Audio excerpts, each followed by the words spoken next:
Good evening. Welcome to South Asia Newsline. I'm Lipakshi Khurana. Here are the top stories we're tracking for you on Monday, the 26th of November. India lays foundation stone for cross-border pilgrim corridor.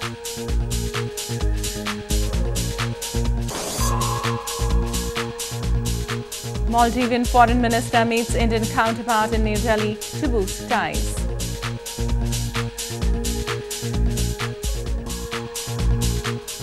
And need proper war leadership for peace, says Afghan President Ghani.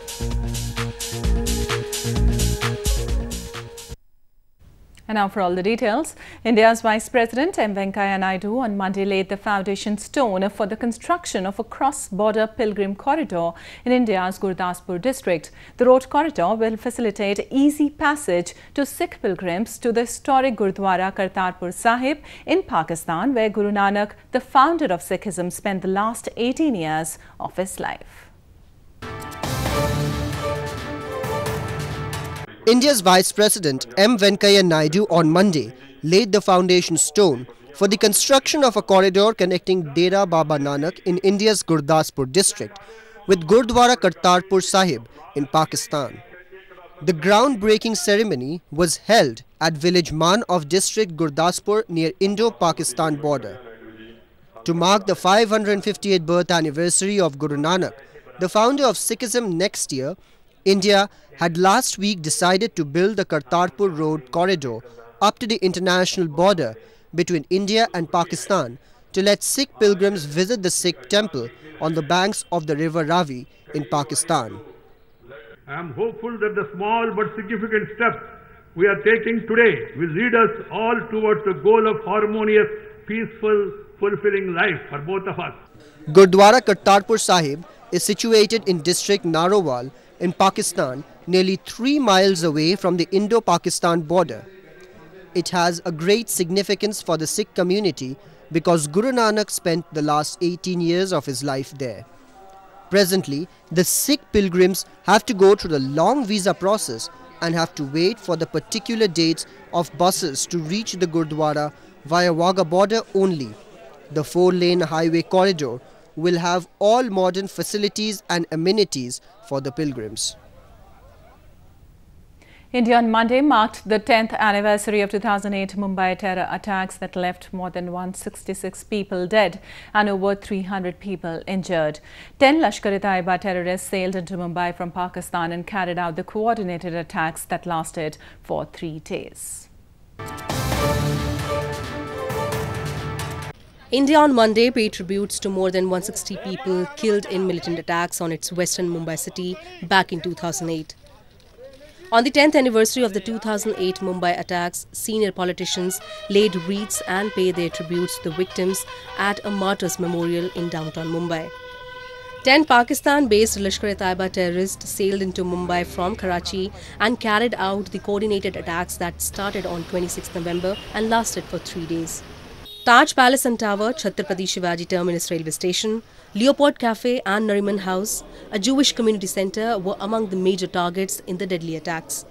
आज वो हादसे को 10 साल हो गया है, पर ऐसा लगता है कि 10 साल हो गया, ऐसा लगता अब भी मुझे गोली लगी है, वो तकलीफ आज भी मेरे ज़हन में उतनी की उतनी है, वो यादें वैसी की वैसी ही ताज़ी है, वो कभी बुझ नहीं सकती है, ना ही कभी भर सकता है।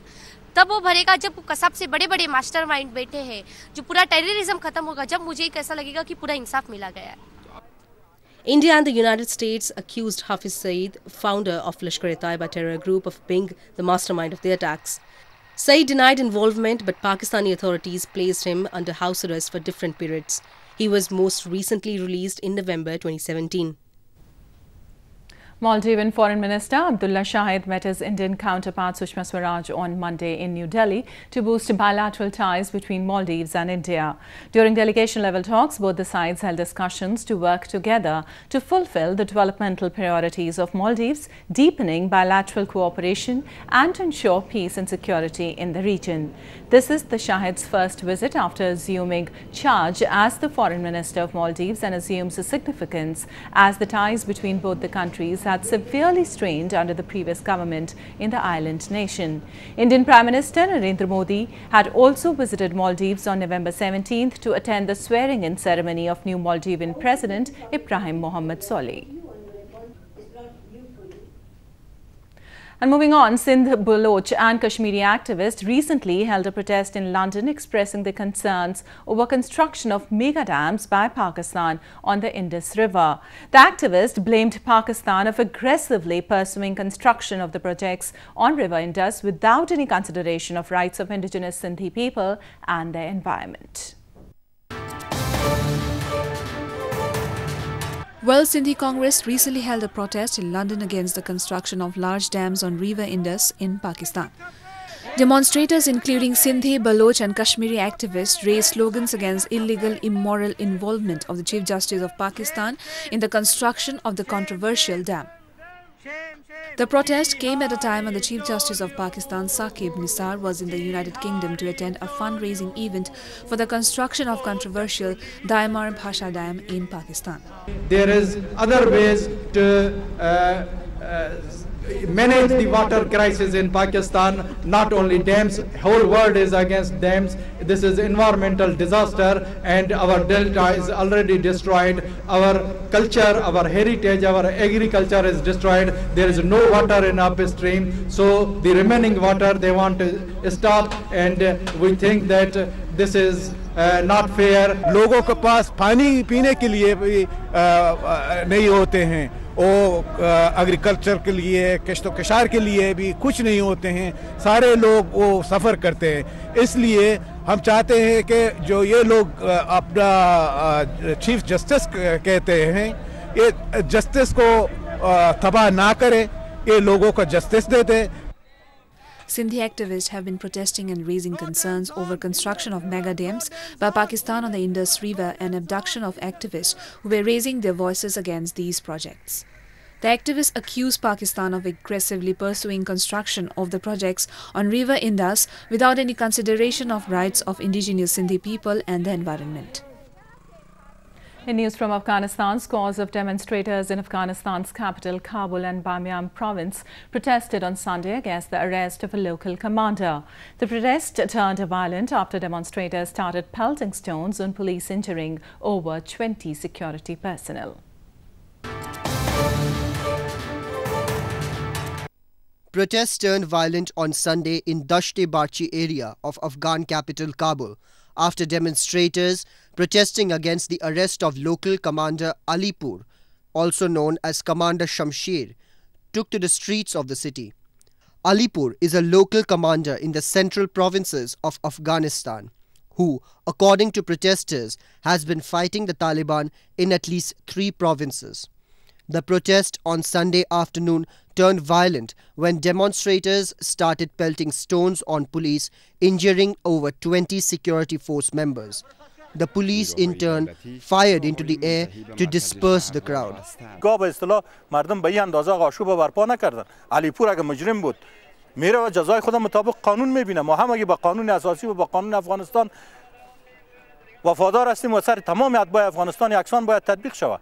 A number of security forces were also positioned in De Mazang area to prevent protesters from breaking through the security belt in western Kabul and getting through to the presidential palace. After the Kabul demonstration, protesters also took to the streets in Balkh province, protesting against Alipur's arrest.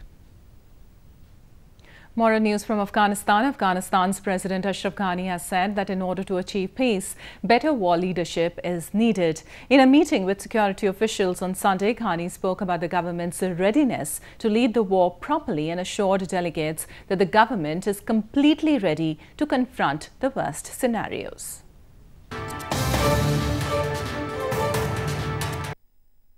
Afghan President Ashraf Ghani has said that in order to achieve peace, better war leadership is needed.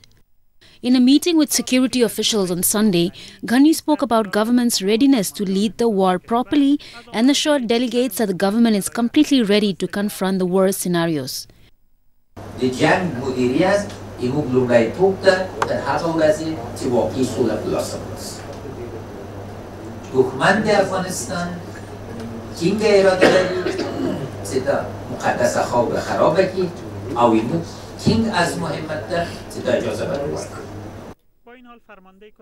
Meanwhile, General Mohammad Shoaib, the commander of the Afghan Air Force, said there is a need for more efforts to be made in order to enhance the war capabilities and the strength of the Afghan Air Force. This year has seen a marked increase in helicopter crashes in Afghanistan, which has left dozens of security forces and civilians dead. Earlier this month, a military helicopter crashed in Farah province, which claimed the lives of 27 people, bringing the total number of crashes since March to at least 8, excluding Saturday's incident. Moving on to news from Sri Lanka, a political impasse in Sri Lanka could be set to drag on longer after President Maithripala Sirisena said on Sunday he would not reinstate Ranil Wickremesinghe as Prime Minister even if he was able to prove his majority in the Parliament.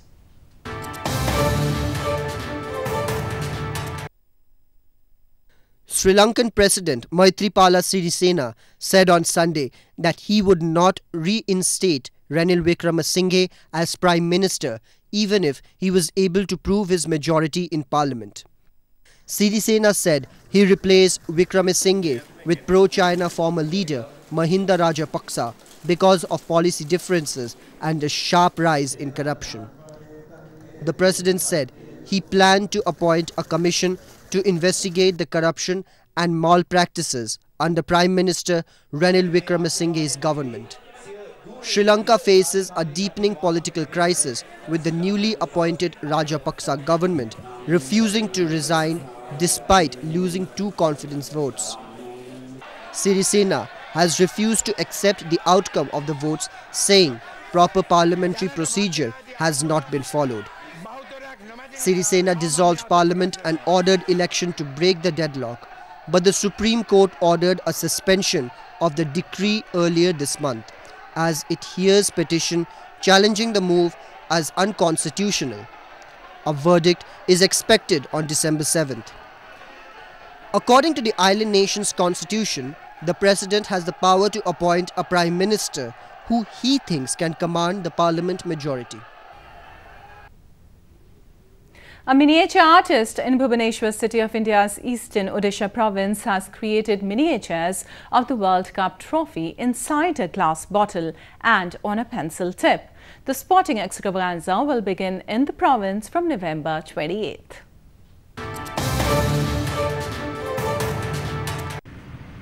A miniature artist in Bhubaneswar city of India's eastern Odisha province has created miniatures of the Men's Hockey World Cup trophy inside a glass bottle and on a pencil tip ahead of the commencement of the sporting event from November 28th. L. Ishwar Rao has been participating in the art form for the last 25 years and has a distinction of creating a series of unique miniatures and sculptures. It took him a week's time to carve the 3.5-inch miniature trophy inside a glass bottle using stones, while the fine art on the pencil tip was created in just 2 days. ये जो बोतल के अंदर में जो काम किया हूँ, वो तो आप लोग सब लोग जानते हो वो जो कितना कठिन काम है। उसमें मैं लगभग वो जो स्टोन्स, वो जो वर्ल्ड कप का ट्रॉफी वो स्टोन से बनाया हुआ है और उसमें लगभग मेरा 16-17 पीस जॉइंट करके और जो उसका जो हॉकी स्टिक उसको लगाने के लिए मेरे केवल 1 दिन लगा और टोटल काम हुआ 7 दिन हुआ वो काम. Bhubaneswar is buzzing with hockey fever, with hockey teams from across the world arriving in the city to take part in the sporting extravaganza. Around 16 teams will be competing each other in the 14th edition of the Men's Hockey World Cup to be played at Kalinga Stadium in Bhubaneswar from November 28th to December 16th. Well, that's all we have for you from South Asia this evening. Now our viewers can watch the show on SouthAsiaNewsline.com. You can also visit us on Facebook.com/SAsiaNewsline and follow us on Twitter @SAsiaNewsline. That's all in tonight's edition. We'll see you same time tomorrow. Good night.